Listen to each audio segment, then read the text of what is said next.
Vous étiez en larmes mais souriante au moment de votre sacre. À quoi avez-vous pensé en premier ? Amandine Petit, lorsque j'ai eu la couronne sur la tête, j'ai pensé que ma vie allait changer, qu'elle allait prendre un nouveau tournant. Sur le moment, j'étais juste envahi par l'émotion et j'avais oublié tout ce qui se passait autour de moi. D'ailleurs, c'était l'anniversaire de mon papa et pendant quelques secondes, je l'avais carrément oublié, elle rit. Malgré les conditions sanitaires drastiques, vous avez pu recevoir les félicitations de vos parents ? Oui, j'ai pu les voir juste avant de rejoindre ma chambre d'hôtel à Paris. Heureusement, cela aurait été compliqué quand même. Cela faisait 3 semaines que je ne les avais pas vus. Ils étaient extrêmement contents. Ils m'ont toujours encouragé. Je n'aurais pas pu offrir un plus beau cadeau d'anniversaire à mon papa que de lui ramener cette merveilleuse couronne. Si est-il le public qui a fait basculer les votes en votre faveur? Qu'en dites-vous? Ça me fait plaisir et cela montre à quel point les Français sont contents que je sois leur Miss France. Si est-il un soutien énorme? Un tel engouement de la France entière, si est-il extraordinaire. Vous discutiez beaucoup pendant les quelques secondes d'attente du verdict avec April Benayoum, votre première dauphine. Que lui disiez-vous? Je lui disais qu'elle avait été merveilleuse et qu'elle était très belle. Elle m'a répondu, toi aussi. C'était de jolis petits mots. Finalement, on ne se rend pas compte mais ces quelques secondes durent une éternité. J'avais l'impression que la caméra tournait. J'étais porté envahi par l'émotion avant d'entendre mon nom. Je commençais à y croire. Je lui serrais fort les mains avec un mélange de peur, d'angoisse, de stress, de gaieté, de joie, d'émotion, de fierté. Votre aisance orale a pu faire la différence, non? Je pense que c'est ça qui a fait plus ou moins la différence. Déjà, pour Miss Normandie, c'était le cas. Parce que pendant le show, j'ai été pas mal gaffeuse. Je me suis trompée à plusieurs reprises mais fondue dans l'ensemble des candidates, ça passait heureusement.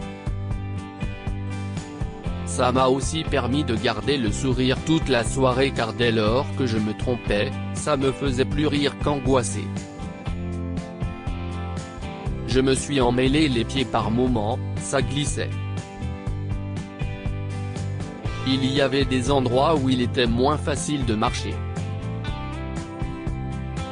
En maillot de bain, j'ai fait la moitié de la Corée. Quand il y avait de la fumée, je perdrais tous mes repères. Je n'aille pas le vertige mais je ne faisais pas la maligne. La perfection, si est fatigant aussi. Tout à fait. Elle rit, bon, on a le souci du détail quand même. Le but reste de tout faire pour le mieux. J'ai réussi à décrocher ma couronne en faisant plein d'erreurs dans les pas de danse. Je m'en suis excusé auprès du chorégraphe. Vous avez aussi fait un discours sur la femme moderne que vous souhaitez incarner, une femme forte qui défend de belles valeurs. Qui va de l'avant. Si est sorti du cœur. On n'est pas préparé aux questions des internautes. Parmi les 5 dernières, j'ai été appelé en 5e. Donc j'ai pensé que j'aurais du temps pour réfléchir. Or, j'ai été la première à devoir répondre. J'ai fait une réponse spontanée. On a du mal à croire que vous manquez de confiance en vous. Si est-il un travail sur le long terme? Quand on fait des études, qu'on arrive en Master 2, on nous demande de soutenir des thèses, de se présenter en public, de faire des stages, de prendre part aux discussions dans le milieu professionnel. Ce déclic arrive quand on n'a plus le choix. Ma première participation à l'élection de Miss Normandie il y a 5 ans m'avait apporté beaucoup de la confiance en moi. Heureusement que je n'aille pas été élu. J'étais vraiment trop jeune. J'avais 18 ans. Il vaut mieux attendre ses 20-21 ans. Ce que je vis à l'heure actuelle, j'aurais eu plus de mal à le vivre à 18 ans.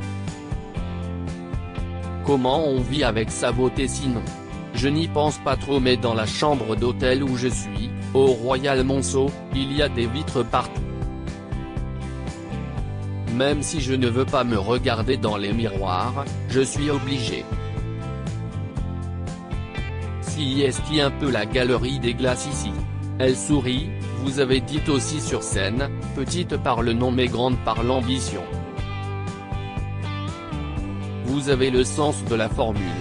Outre le clin d'œil à mon nom de famille, il fallait de l'audace et de l'ambition pour se présenter avec des talents d'une hauteur de 12 cm devant 8 millions de téléspectateurs et en maillot de bain. Dans mon quotidien, quand je vais à la plage, je ne mets pas de talons aiguilles et je ne fais pas de pose en bout de podium avant de me baigner. Elle rit. Votre première dauphine April Benayoum, Miss Provence, a été la cible d'attaques antisémites. Choqué? Oui, car ce sont des choses qui n'ont pas leur place au sein du concours Miss France. On est dans un concours bienveillant qui n'a rien à voir avec ces propos antisémites. Ces commentaires désobligeants n'ont pas leur place au sein du comité des Miss France. Je serai là pour soutenir April et Sylvie Tellier aussi. Avant vous, Malika Ménard, ex-Miss Normandie, a été élue Miss France. Si est-il à elle que vous devez aussi un peu d'être là? On s'était croisés dans le centre-ville de Caen. Elle m'avait aperçu pendant séance de promo pour un magasin. J'ai pris une photo avec elle et elle m'a tout de suite dit de me présenter. Elle avait même soumis ma candidature au comité régional. Qu'est-ce ce qui vous a poussé 5 ans après à recommencer? Le comité a été repris par une agence pour laquelle je travaille en tant qu'hôtesse. Ils m'en avaient parlé à la fin d'une mission que j'avais faite pour eux. Porté par ce renouveau, j'ai retenté ma chance et été élue Miss Normandie, le 26 septembre dernier. Votre principale qualité? La spontanéité et l'authenticité. Et votre plus gros défaut? Je suis bavarde et hyper gourmande.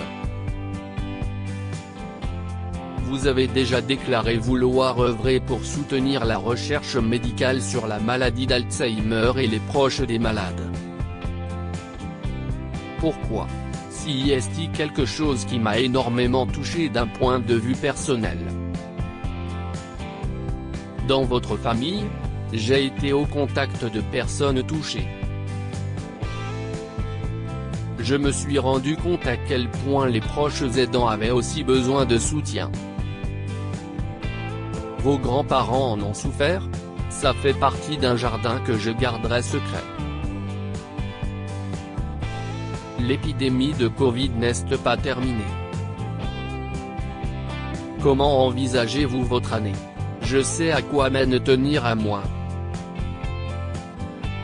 S'adapter, sera le maître mot. Clémence a su le faire. On va marcher sur ses pas. Vous disiez vouloir casser les codes, si est-il à dire? Si est-il un bien grand mot. Je veux montrer que la femme peut être audacieuse et simple. Je suis blonde aux yeux bleus mais je ne suis pas une Barbie. Ni une fillette. J'ai cette voix un peu cassée, ce franc-parler que je veux conserver.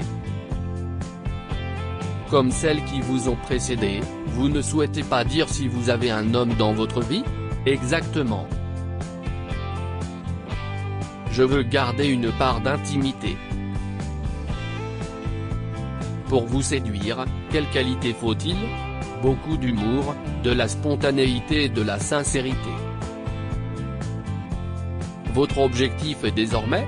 Rester moi-même, garder les pieds sur terre, saisir toutes les opportunités.